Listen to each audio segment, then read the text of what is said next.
તો ભાવનગર જિલ્લામાં અન્ન સુરક્ષા કાયદા હેઠળ ગરીબોને મળતા અનાજ વિતરણમાં વિલંબ થઈ રહ્યો છે। છેલ્લા 2 વર્ષથી ટેન્ડરની શરતોનું પાલન ન થતાં જથ્થો મોડો પહોંચતો હતો।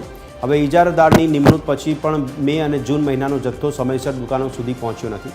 રેશન શોપ એસોસિએશને રજૂઆત કરવા છતાં કોઈ કાર્યવાહી ન થતાં નિગમના અધિકારીઓની બેદરકારીથી પરેશાન ગરીબોને સમયસર અનાજ મળ્યું નથી। આથી એસોસિએશને જવાબદાર લોકો સામે કાર્યવાહીની માંગ સાથે કલેક્ટર કચેરીમાં આવેદનપત્ર આપી રજૂઆત કરી હતી।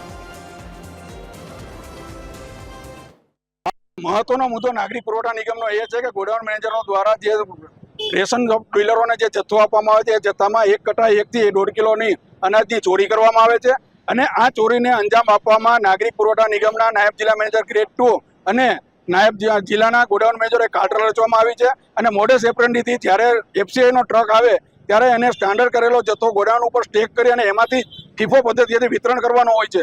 પરંતુ અનાજની ચોરી કરવા માટે થઈને આ લોકો એફસીઆઈ ઉપરથી જે ટ્રક આવે છે એ ટ્રકમાંથી સીધો જ ડોર સ્ટેપના વાહનની અંદર ઓછો વજન કરી અને ભરવામાં આવે છે અને આ પ્રમાણે 1 થી 1.5 કિલોની દર કટ્ટા ઉપર અનાજની ચોરી કરવામાં આવે છે।